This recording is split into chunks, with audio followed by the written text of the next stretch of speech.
So I know for me, when I lose access with my creativity, that is my alarm to say, okay, we are in the danger zone, because creativity is like almost how I define myself or measure myself. It's my most authentic version of me. The core of me is creative.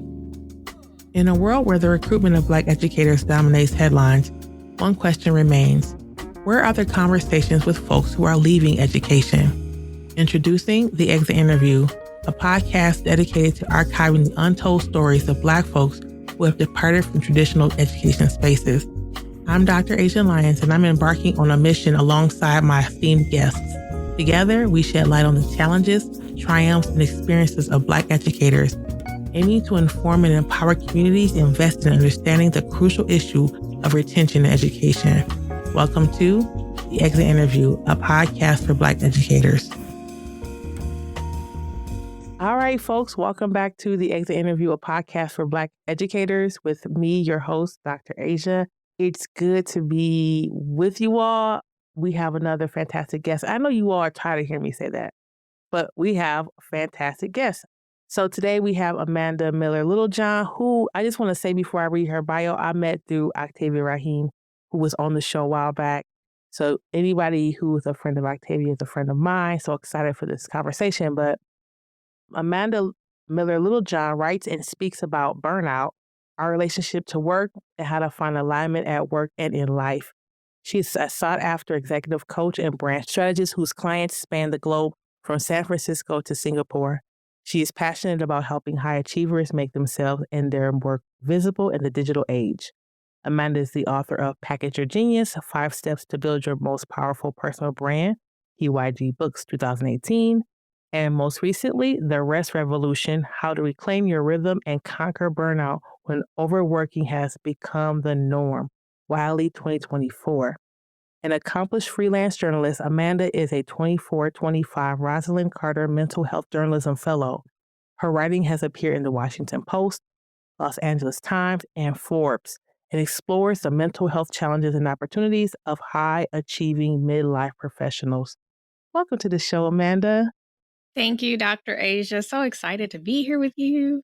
Yay. Yeah, I'm glad you're here. We had a chance to talk for a minute. We just kicking it and listen, Yes. we out here Life. doing the thing. Doing all the things, all of the things. Yeah, All of yeah. And I'm excited for this conversation because specifically because of your book on burnout. And I think that's why Octavia, we gathered that. That's why she connected us, because we are talking about in the age of right now, it's March of 2025. Executive orders are coming down. People are losing their jobs. Folks are trying to figure out how their jobs are being renamed. Everything is happening. And so this conversation, not that you knew this was going to happen when you wrote the book, but this conversation on burnout is one that needs to be had. And for our Black educators who are starting to realize that the pipeline for more Black folks to come into education is starting to dry up because of lots of things. Specifically, the Department of Education nationally is being cut down. The funding from nonprofits who are working on pipeline work, some of those folks are no longer receiving funding or receiving less funding. We're starting to realize we may be all we have. And so I wanted to come in and I want you to talk about this and how your work can support Black educators. So the first thing I'll start with is the question, why this book and why now? Thank you for that. I think this conversation has been brewing, for a long, long time. It first started personally brewing for me about midway through the first year of the pandemic, and really started picking up in 2021 after I had my daughter.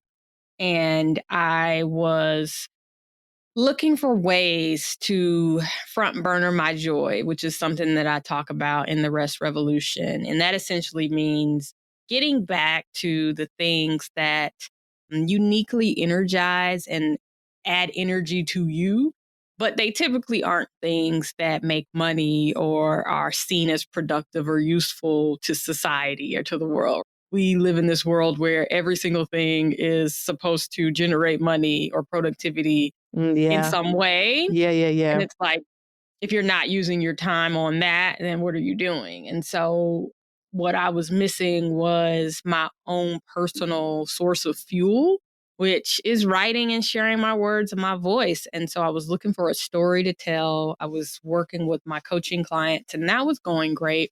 But I had a desire to get back into the journalism work that I started my career on. And I remember when Simone Biles stepped away from those 2020 Olympics. It came out later that she had the twisties and she didn't feel like she could move forward into her competition safely. And she said she was tired, she was exhausted. I remember my collective group of Black women just kind of saying, wait, what? We can do that? We didn't know we could Yeah. say we were tired and not go on. And when she did that, I don't know if you remember, but online it was like this chorus of other Black women saying, like, oh, wow, what? We can do this. And so I wrote an article about that, and it was published in the Washington Post. And that resonated so deeply and widely. I did a lot of reporting for it with high achieving women, Black women, and hours of reporting. And the article was only like 900 words. Oh, wow. And so Oh, wow.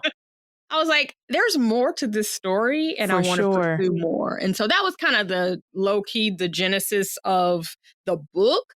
But the conversation on burnout had been brewing, and it was literally, it does not stop, because I think we're just at this inflection point in society where we're starting to realize how much everyone is carrying, but how the container that we are trying to operate in is so flawed that it makes sustainable operations impossible.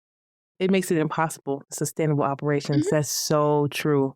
I mean, even what we were talking about before we got on about like college and the costs of college. It's like, who is this for? Like, my oldest child got into a school where the tuition is $30K per semester, and that's just tuition. So the total cost of attendance is well over, I think, over $100K per year for an undergrad who I still have to wake up in the morning to get to school on time. I'm like, that's a big investment for someone who may or may not make it to class. And so it's like, but you pour into your kids and you do all the things, you sign them up for all the activities, you get all the tutoring, all of the things, and yet you reach these points where it's like, this is, I don't know if this is going to work. Like, if this is going to work for our family. And so whether we're talking about the price of eggs or the price of college tuition, I think we've gotten to a point where people are saying, enough, this isn't going to work.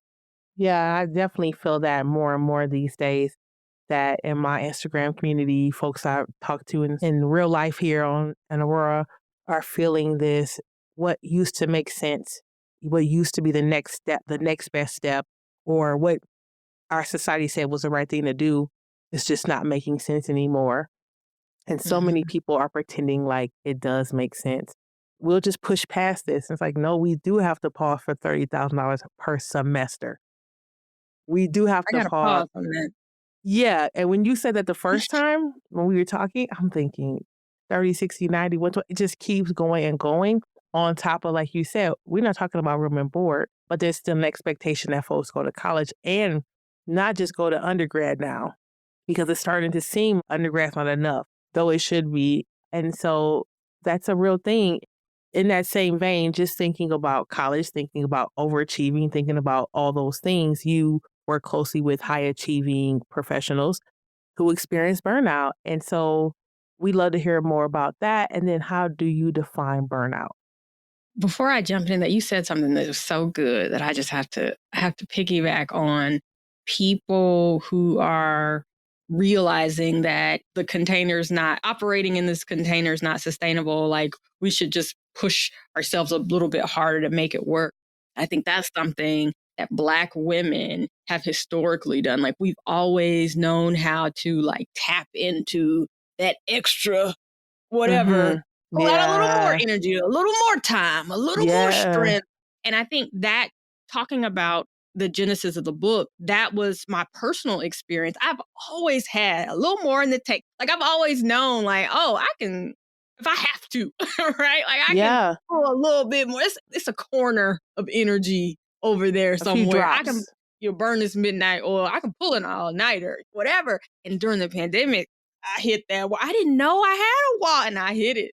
And I think I that's what didn't we're know I doing had a right now. wall. Didn't Sorry, know. yeah. Didn't know. Because I've always, I mean, sadly, like abused myself to the point where, like, no matter what, I can always kind of eke out a bit more labor, more hard work harder, sleep less, forego self care to get it done. And I think that's what's happening kind of metaphorically. And you put that into words of we're trying to move in this container that doesn't make sense. And I think, yes, some people are able to lean on this skill or lean on their network or lean on their savings. But more and more, we're getting to the point where it's just like none of that is going to work. We're collectively hitting a wall that maybe we didn't know was there. And the setup of our society and the way it, especially how it has shifted in this first few months of the year, is making that more clear. Well, what was your question? Because now I've gone off on a Yeah, no, tangent. no, you're good. And so I think that kinda this idea you work with closely with high achieving professionals, it Yeah. sounds like at one time, and maybe now in some capacity, but you work with high achieving professionals because you were a person who was a high achieving professional who Oh, hit a yeah, wall. and still am. Yeah, Mhm. yeah, Yeah. I think as an exercise when you're building your business or building any sort of consulting practice, it's always good to try to figure out who is your audience, who gravitates to you the most, or who do you have the most skill to help. And for me, the high achievers always emerge. It was always just like those people who pull a little more out of their tank and were willing to go the extra mile, were willing to show up and work hard. But also who believed in excellence, who believed in their talents and their skills, and who really wanted to make the most of them, didn't want to coast, just really felt like, wow, I've been given a talent or a skill set or a mind or a network that I am willing to do my part to go all in on so that I'm maximizing this opportunity for both myself and my family, but also for society, for my people, and for the impact that I want to make. And so when you attract people like that, they're working with me. I know they can work and I can work. So I'm giving them yeah, work to do to make them work because I yeah, want them to shine and I want the world to hear about them and know their name.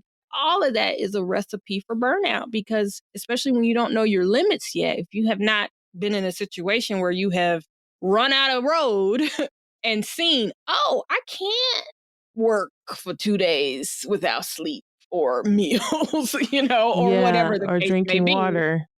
Yeah, I can't do that. And I definitely can't do it over and over and over again and still show up and be able to deliver my best and feel okay.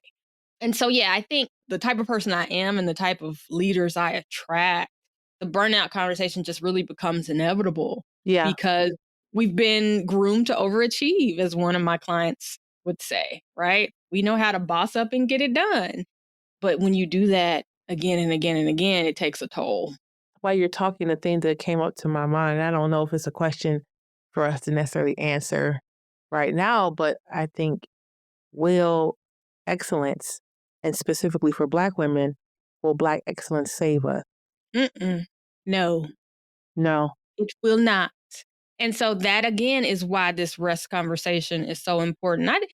These last few years have been a revelation for me. And I was listening actually to a podcast this morning, Dr. Gabor Mate. I've listened to him talk before about Mhm. trauma and how trauma informs, how you relate to the world. But he was specifically talking about how, like, you can experience trauma in childhood where you aren't getting your needs met. Perhaps there's neglect or you are not seen by your caregivers. And so then you make it your life's mission to be seen and to be Yeah. valued. And that can manifest very often in overworking because you overwork to make good grades and to show that I'm a good and valuable person and that you should Mm. love me and to earn the love and care of those around you to the point where you think that's your personality. You think that's who you are. That is literally your trauma response. Yeah. What? So like when you say, well, our excellence, say half of us, are we even excellent for real? Like, yes, we are. We are. We have the capacity. Is that even like the thing that we would lean into wholeheartedly if we didn't feel like that was what we had to do to feel worthy and loved? Wait, I just want to stop because you asked a really good rhetorical question a second ago. Are half of us aren't even excellent? Like, are we really excellent? And so I love that because we have to ask the question before we answer that. How do we define excellence? And Yeah. who has defined it for us? Right? Mm-hmm. Because it is not something that I've had a chance to put my input in to say, this is what Black excellence is. It was already here before I got here. And then Yeah. it's up to me to decide to say, yeah, I'm going to lean into that or Mm-hmm. make this other definition of it what it could be for me. And like you said, am I responding out of a trauma response? We're going down the road in this really We great are. conversation. And this is going back to the question I'm asking. So you're talking about trauma. I would love for you to answer the question for us. Like, how do you define burnout? And what does that typically look like if you have a specific example with some of your clients? Like, what does that look like for them? That maybe even Black educators who aren't necessarily in the same like for-profit work or corporate, you could see them Mhm. also doing these same things. And it's like every time you start talking, I have something to say, and I'm like, put a pin in that. Ask me about what is burnout in 3 minutes. Got But you. I Black got you. excellence. Yesterday, so my kids are on spring break. Yesterday, I was sitting outside working on something on my iPad, and it was just a beautiful day. The sun was shining, it was warm. It's like one of those early spring days that's like foreshadowing this beautiful summer to come. Still a little cool, but like warm enough that you can sunbathe. I'm sitting outside. My eldest comes out and it's just like talking to me. We start having this conversation about just like how just as how hard it is to just exist in this world, right? Like we have deep conversations. And Logan said, sometimes I just wish I were like a rock. I could just sit here in the sun and just enjoy the sun and listen to the flowers and not be required to do anything to kind of like earn my existence, but to Mm, just enjoy my existence, enjoy the sunshine, enjoy the things that are here for us that nobody has any time to enjoy because we're always, on to the next. And I think in that moment, it just hit me while you were talking. Wow, I must have somehow created a childhood that is at least didn't have the kind of trauma that I had where this child doesn't feel like they have to perform and live up to this excellence to be loved and accepted and seen and heard like their ideal. I mean, obviously is not the case, is that's not what they're going to do because they understand like this is the world we live in, but to even be able to like I don't even think I ever thought like that. Like I think like just to that dream now, about it. but as a kid, I was like, this is who I am and what I got to do and Yeah, sure. what's the best path. And for Logan to be able to even think like, wow, that's something, there's something else, there's something bigger. And like we're kind of all on this wheel, but for what? The whole trap of Black excellence or the trap of excellence to prove who you are and to earn your place does not seem like it's there mentally for them. And I'm like, that kind of made me feel good. What is burnout and what are some of the signs? Burnout, gosh, it's like when you hit that wall and you run out of room to do more. And I think it looks like for some people or some of the language you might have used in previous generations would have been a mental breakdown or not even to that degree, but just like she's, not having a nervous breakdown, but just kind of like completely exhausted. And so the symptoms can be a lot of clients will have physical symptoms because they are pushing themselves so hard, Mhm. work wise that they're neglecting their bodies. And if they even have like a moment of rest, they might get sick or some sort of health challenge will manifest itself. For me, when I'm experiencing burnout, I experience a lack of creativity, which is extremely alarming to me because that is who I am. I am a Sure. creative.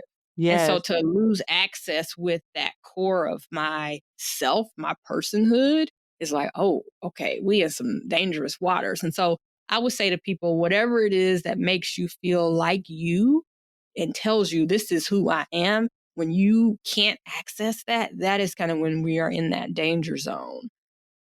So I know for me, when I lose access with my creativity, that is my alarm to say, okay, we are in the danger zone because creativity is like almost how I define myself or measure myself. It's my most authentic version of me. The core of me is creative, creative about everything. I'm a creative parent, I'm a creative writer, I'm a Yeah. creative when it comes to music, how I design the day, how I'm teaching my daughter the days of the week, like I coming up with a song, like I'm just creative. And so when I lose that, I know something is wrong. So I'd say for anyone, whatever the thing about you, the trait about you that makes you feel the most you, when you're not able to access that, you know that you are in trouble. And so rest is definitely, as our friend Octavia lets us know, like it is revelatory because on the other side of that,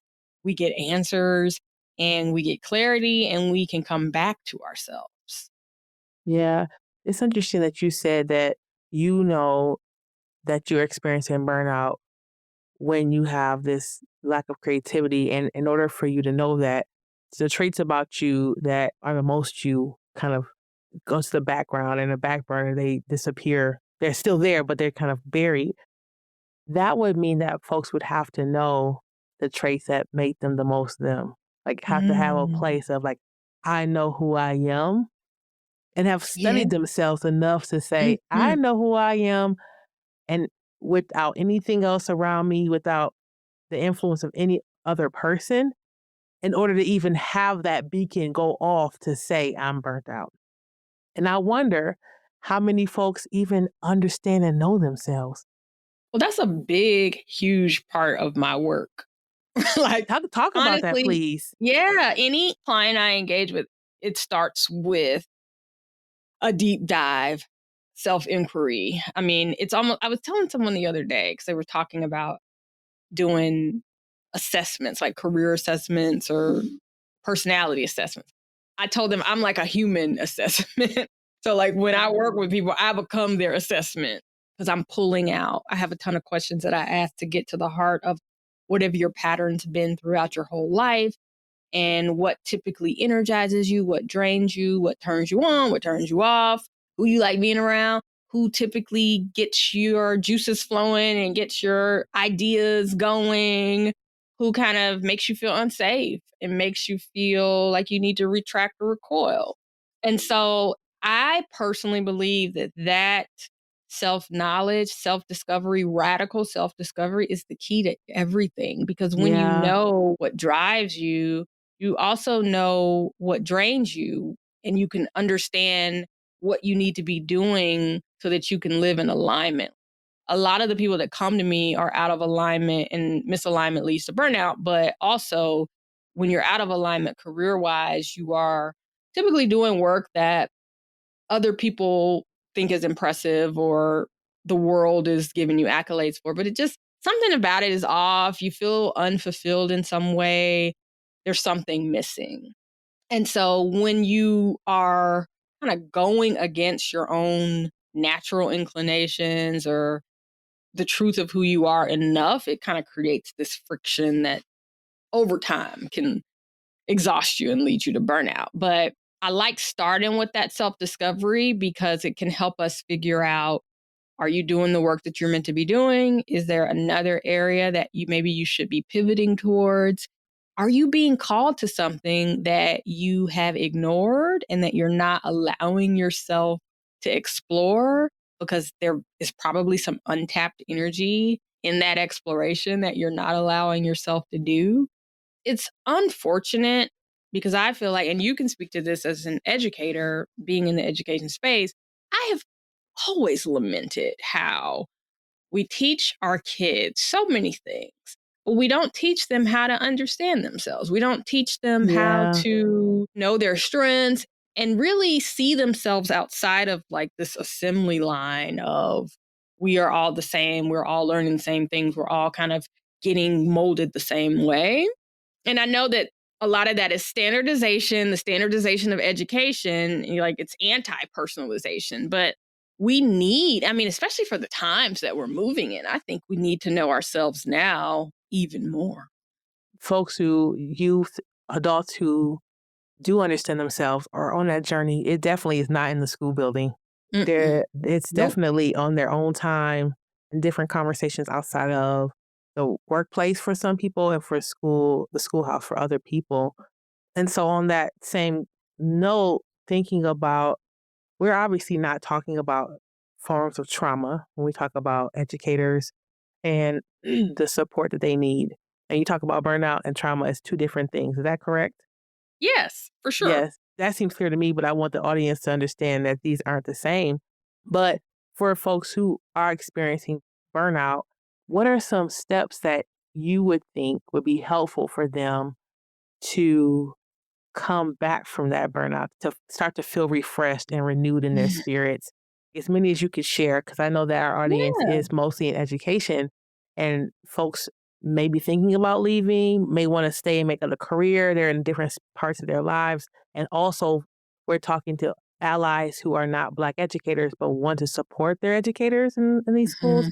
And they like Hmm. to probably pass some of this information on to their staff or their colleagues.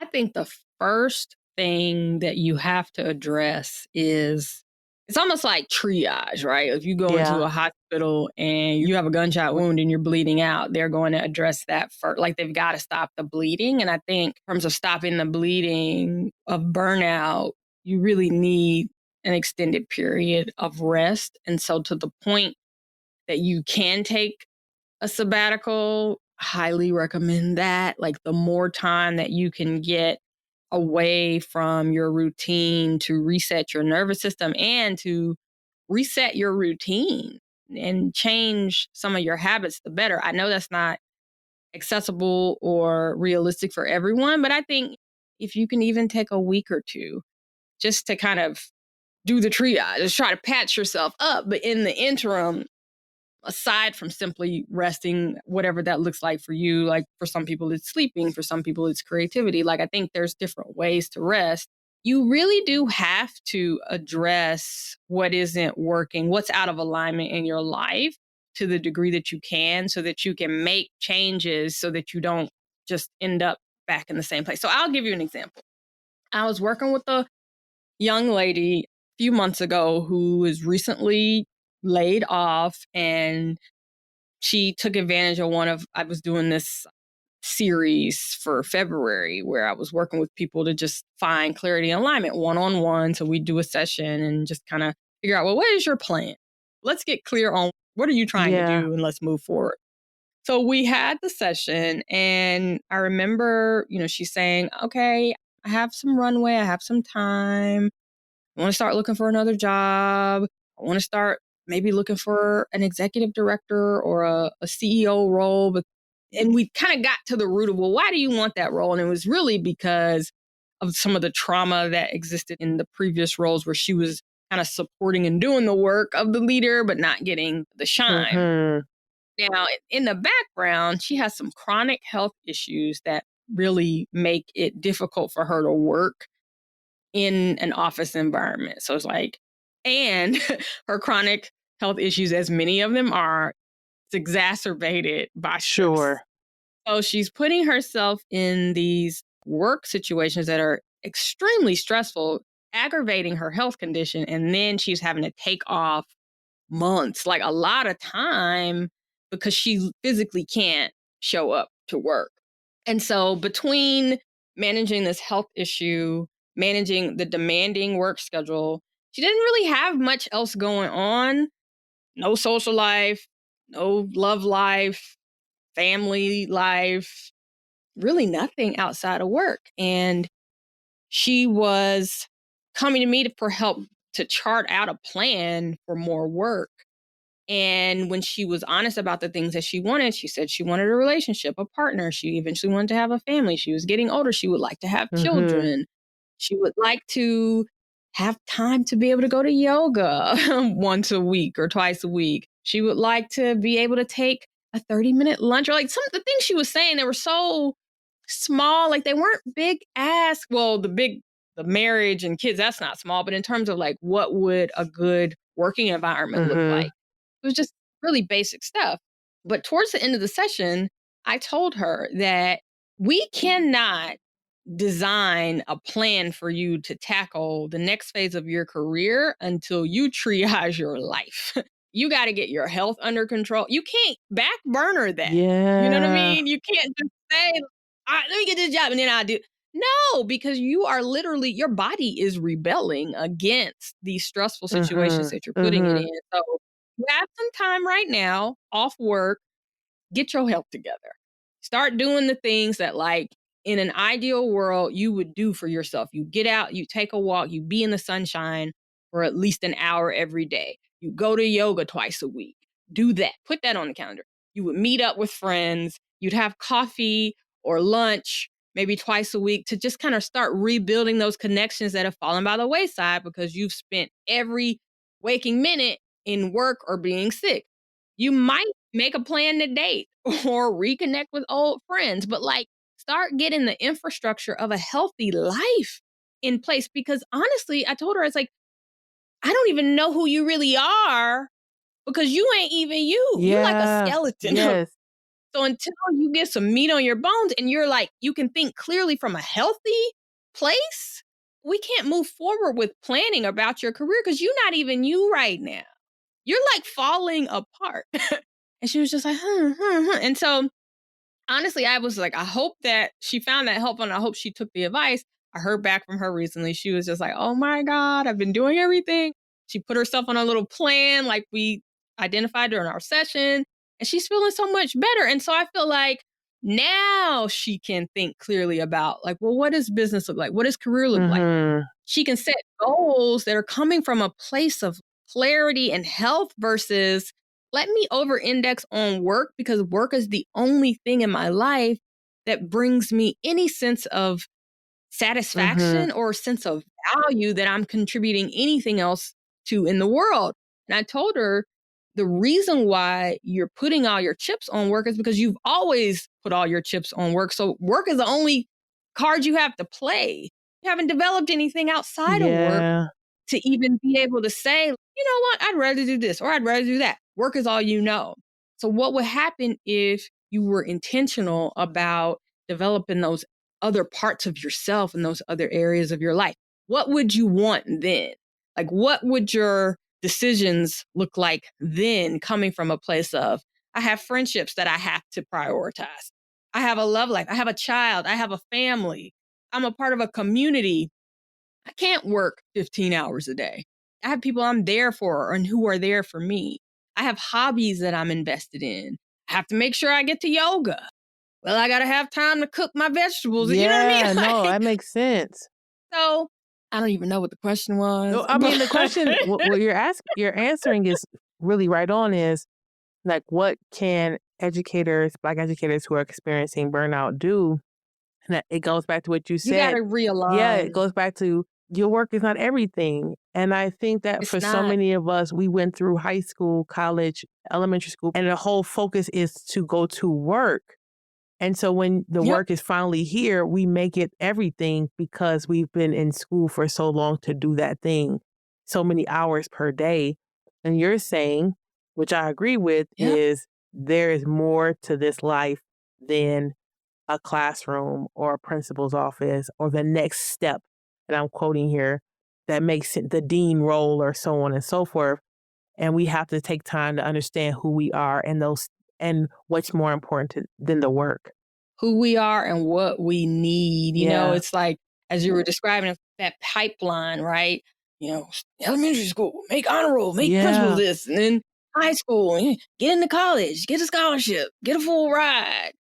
And it just keeps going. And I personally believe that the powers that be would love it if we just kept chasing the next Yes. thing until retirement. And then we look up and we are old people. And it's like, oh, I never got to this place that I thought I was running to, because there was always a new place to run to until I finally got so old that my value was diminished to the system, and the system put me out to pasture. And now I'm just here and I have not developed anything else about myself. What will I do now?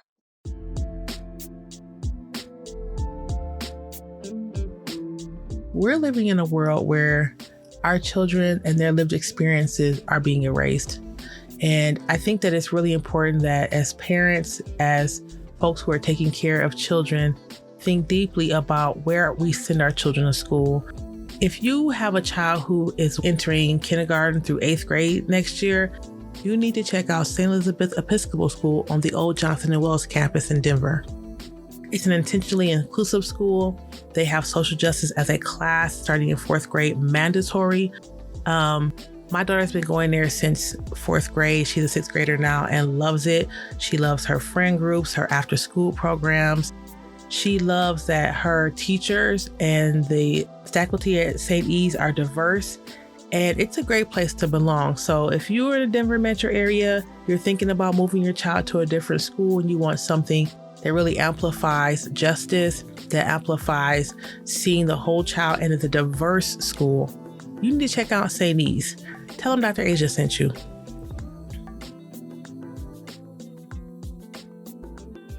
That's so real. That is so real. What's the next step? What's the next thing on the pay scale? What's the next opportunity until the system says you're no longer valuable? And now you have... now you have nothing but time because someone else told you or some system told you that you're no longer of value to it. So go find value in yourself. And now you're like, I don't know how to do that. No one ever taught me how to do that. Yeah. I've only been taught how to find value in the system or find my value in the system or contribute my value to the system. I don't even know what Logan's version of being a rock and sitting in the sun. I don't even know what that is. I don't know what I want. People are so disconnected from their desires, their hungers, their needs. They don't even know what they want. And so imagine you play by the rules, you follow this script, and you just chase the next thing, the next thing, the next thing, and then you get put out the pasture, and then you're like, what do I want? I don't know. Yeah. You have let the muscle of knowing atrophy. So it's kind of like, how difficult would it be? I mean, I know it's not impossible. You see on Instagram all the time where they're like, it's never too late to start lifting weights, right? Look at this 80-year-old grandma in the gym. How much harder would that be? Never having lifted a weight and then at 80 deciding, I'm going to start lifting heavy weights. That seems hard. And so I think in the same way of developing that muscle of self-knowledge, I encourage my kids, I'm like, y'all need to know who you are. You need to understand how you can extract value from your creativity, from the world. Like, you always should have options. This is what you're good at. This is what excites you. This is what you need to be your best, be productive. Like, study yourself. I'm studying you. I'm mirroring back to you, but you also need to know what works best for you, because it's like, in the absence of that self-knowledge and understanding, you're always going to be looking to someone else to slot you in to their equation, whether or not that is the best fit for you, whether or not that is in alignment with your energy, with your goals, with your needs, with your values. And I think, honestly, that's where a lot of us are right now. We're at this inflection point where people are going to have to start getting entrepreneurial. They're going to have to start looking at like alternative ways to make income. And one of the problems that I see the most is the same way we develop that muscle memory to take instruction and be told what to do, the muscle to make things happen is non-existent. So people don't have a sense of their agency. You know how you got this podcast and we're here doing things, you got the website, and it's like you have created an ecosystem to engage with the world on your terms. A lot of people are simply used to taking orders, being told what to do. Meetings are put on their calendars. They show up. And I mean, not to disparage that, but I'm saying it's like a mindset. You have to find ways. So I encourage anyone who's listening to this, whether you have a full-time job, you work for someone, or you don't, create something on your own Yeah. that you can use as evidence to show you like, hey, I can make things I'm happen. I can alive. put something in the world. Yes. I'm alive. I can put something in the world and people respond. Wow. My middle child bakes cookies and cinnamon rolls and all sorts of things. And I love that for him because he taught himself how to bake from watching YouTube videos. Yeah. And then the stuff is good. And he might take it to school or take it to somewhere, take it to church. And people are like, oh, will you make some for me? And he's like, oh, okay. Bakes a batch of cookies, sells it. And now he's like, oh, I can keep I have a going. I skill. have a skill. I can have something else I can do. But it's like that, little things like that. That's not even a small thing, but engaging with the world on your own terms, with your own like agency, saying, I'm doing this thing. Nobody told me I had to do it. Nobody said, like, these are the rules to life and to what you must do. Yeah. I said, I'm choosing to make and create and offer something to the world. It builds your confidence in a way that I don't think we realize. And we really need that in times like this. Yeah, I love this. And I also think about those of us who are raising children, nieces, nephews, whoever, grandkids, those folks also get to see us in this creative way. And it disrupts in their life this, it has to be a certain way. They get to reflect and say, no, my granny is doing this different thing. She's working, but she also does this, or she doesn't want to work there anymore. And she's chosen to pivot and go into something else. And they get to see on the back end, behind the scenes, what it means to disrupt this kind of constant thinking of, well, the next step is this and the next step is that, Yep. right? I Yep. love that you're saying this because and I think too, yeah, it's really cool to have someone say, oh my God, your food is so good and have that acknowledgement. But even to say that I made that, even if no one ever sees it, but I did this, it Mm-hmm. came out of my brain and it's in my hand or it's on my computer or wherever it lives, Yep. it belongs to me and no one can take that from me. And it doesn't belong in a system. It doesn't belong in a professional Mm-mm. development. It doesn't, yeah, Yep. I love that. I love, love, love It's that. It powerful. It's is. like a superpower. Yes. It's like a superpower that you unlock when you activate your power to make things happen.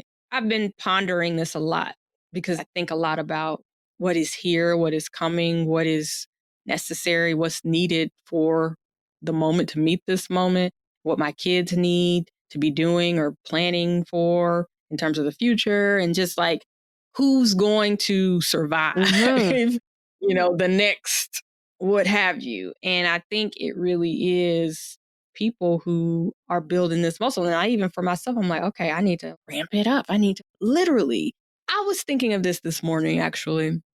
Those of us who maybe did experience trauma in childhood. And so, or are used to uncertainty in the Mm-hmm. home. We were built for this. We were built for this moment. I think when you're used to things being a little bit too prescribed and you're just used to following the plan, or you're used to everything going your way, or you're used to someone telling you what to do, you do it and it works. They tell you what to do, you do it and it works. And that's just all you know. It's easy to like freak out during a moment like this, but a lot of us come from situations where that was not the case.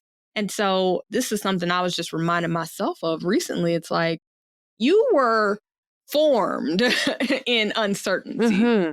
And so you know how to step up. Like, don't forget, just because things may have evolved and gotten more comfortable, don't forget your roots. Don't forget that you know how to pivot, you know how to move, you know how to observe, you know how to read people, you know how to read situations, you know how to read the tea leaves, you know how to read the signs and be like, I need to fall back on this, dial up that. Like we have these skills that I think it can be painful to activate because we got them during painful times, but we got them nonetheless, and they are there for us.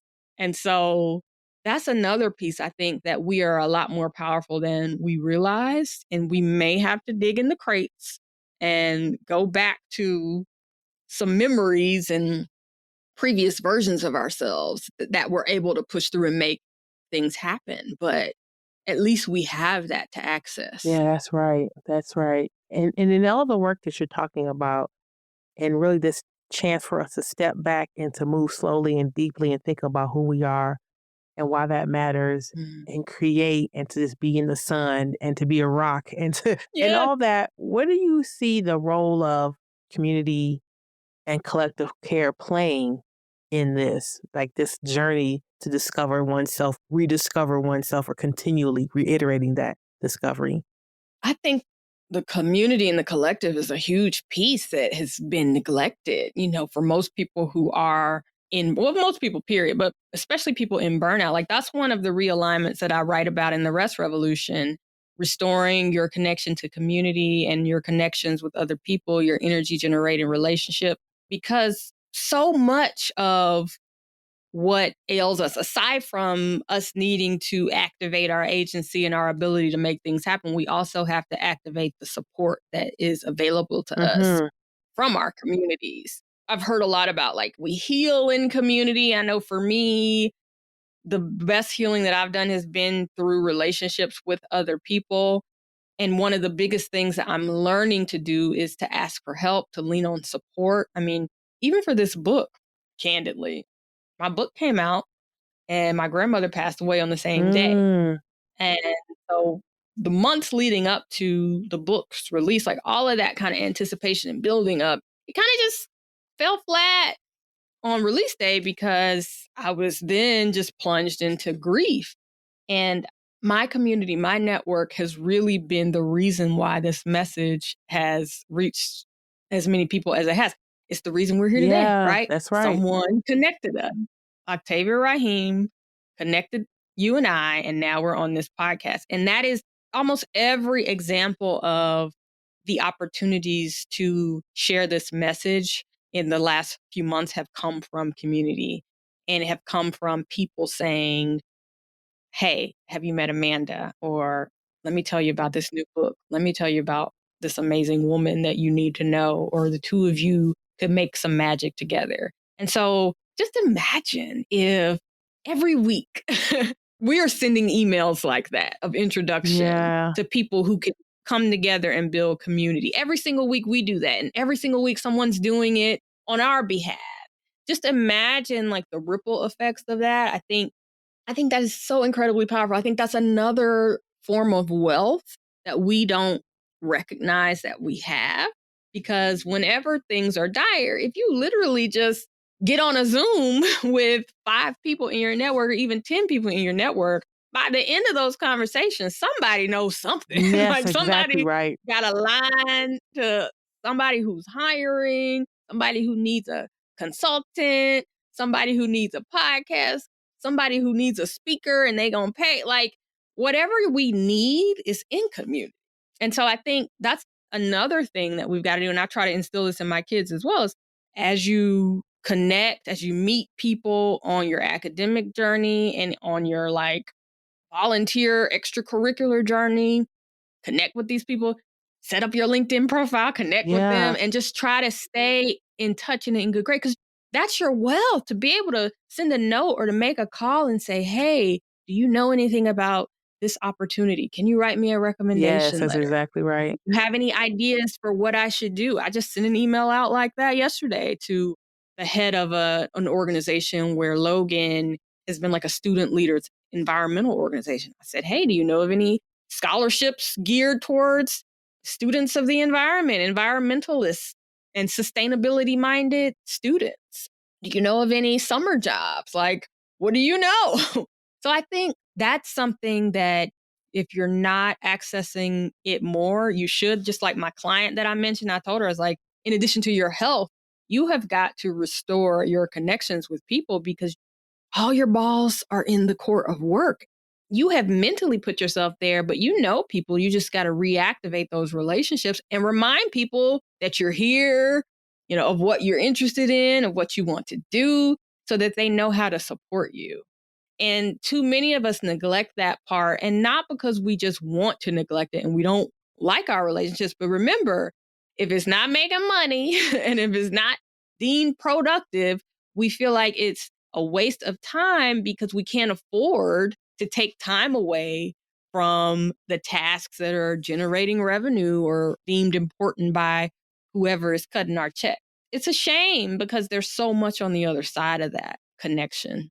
That is absolutely right. And I think I want to add a second or another layer to that is I think that some of us were raised in households where you don't tell people your business, right? Like, don't go out there running your mouth, don't tell people your business. And so, Dirty laundry. yeah. And so, because of our ancestors, our grandparents, our parents thought that was a protective factor, now many of us feel like it's hard to go out and then ask people for something or to tell someone what's going on because we're not in the habit of it getting support outside of perhaps our spouse or just a very small group of people or no one at all.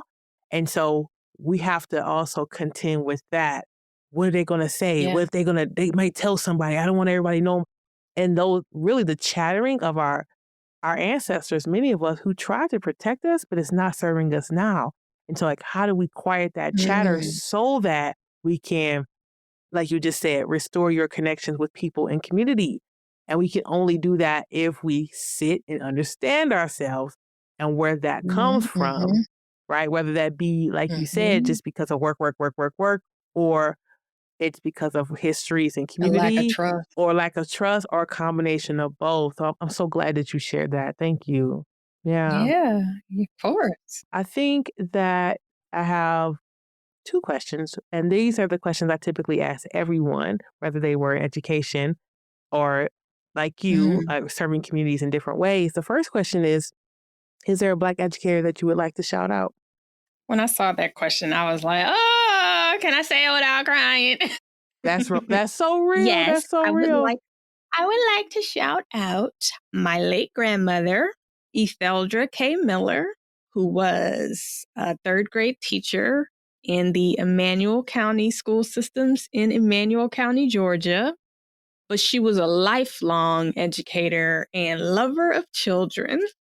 And at her service, she had a number, she was 94 when she passed, but a number of former students. She taught third grade. So people she taught third grade were there Mm, and they talked about her impact. One of the things that I took away from her service, because she was a woman of modest, was not wealthy by any means, but the church was packed and the stories were plentiful of her impact. And to be a person who is in community, who's dedicated their lives to helping other people. She was one of my role models just for service. I remember when we would visit for the summer, she would have us volunteering, as little children, going to help the elderly and packing bags for the food bank and just doing all sorts of things. But as an educator, I mean, I think when you are an educator at heart, it doesn't stop when you leave the classroom. And so she was always teaching us, me specifically, and I took so many lessons from her. And so I wanted to shout her out because she's not a famous educator by any means, but has impacted many, many people and is still impacting the lives of people who still roam the earth, even though she no longer does. So I would say my grandmother. thank you. Thank you so much for Yeah. sharing. Thank you for giving me a place to just put her name in the atmosphere Of course. because I do that whenever I can. Yeah, of She is course. gone, but not forgotten. No, no, no. I love that. And I love that, like you said, what she's taught children and now they're adults, obviously, and maybe have their own Yeah. grandchildren. It's still here. Yeah. It's Their rippling. own children and Beautiful. it's It powerful. is. That's the power of being an educator, you know? So I just, yeah, yeah. Yeah. Thank you. Our last question. For you, what does it mean to be well? I think it evolves for me, but to feel like I am in touch with that core of myself, as I mentioned earlier, that I have the space to create, the space and room and bandwidth to pour into my relationships. I feel aligned when it comes to the work that I'm doing. I don't know. I feel like a sense of balance and peace. Like it's a stressful time. It's a stressful season at present. But I do lean into my own wellness and stillness practices. So I might feel well for a moment or for an hour and then go back into the drama of all the things. But I'm looking forward to a more long-standing and sustainable sense of that sense of wellness, the time, the space, the resources to really just lean into my writing, my kids, my health and wellness, and all the things. I mean, I think overall, I feel well because everything that I just mentioned to you, those are all the big parts of my life. But it's just like we're in a period of transition for many of the people in my household. So I think that's to be expected to feel kind of like, oh, a little bit. Things got to settle back down. But it's a season, and I saw this somewhere, and it maps to like the purpose-scaping philosophy that I write about in the book. Like, this is just a season, and every season changes. So I was like, okay, I'm gonna hold on to that. Yes, I love that. I'm going to write that down. Mm-hmm. Thank you so much for coming on the show, Amanda. Thank you for having me. This was so good. Yeah. I hope this was helpful to people. I hope they got as much out of it as we I did. feel like, yeah, listen, that counts. 2 people. All 2 of us. Right? Yeah. Folks, y'all need to go out and grab the Rest Revolution, How to Reclaim Your Rhythm and Conquer Burnout When Overworking Has Become the Norm by Amanda Miller Littlejohn. The book, if you're looking on YouTube, she's holding the book up. Go grab that book, read it, buy a copy for someone else, share it, put it out in community, get it in your book clubs, share it in your church halls, all the things. We need to take care of ourselves. We need to take care of community. And this is a way that we can start to do that. And yeah, we'll see you on the next episode. Thank you for listening to the Exit Interview, a podcast for Black educators. Peace out, y'all. Thanks for tuning in to the Exit Interview, a podcast for Black educators. If today's conversation resonated with you, know that you're not alone.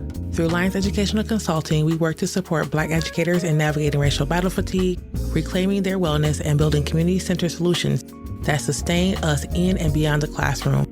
If you're looking for workshops, wellness cohorts, or strategic support for retaining Black educators, let's connect. Visit allianceeducationalconsulting.com or follow me on LinkedIn, Dr. Asia Lyons, or Instagram, Hello Dr. Asia, to learn more. Until next time, take care and keep thriving.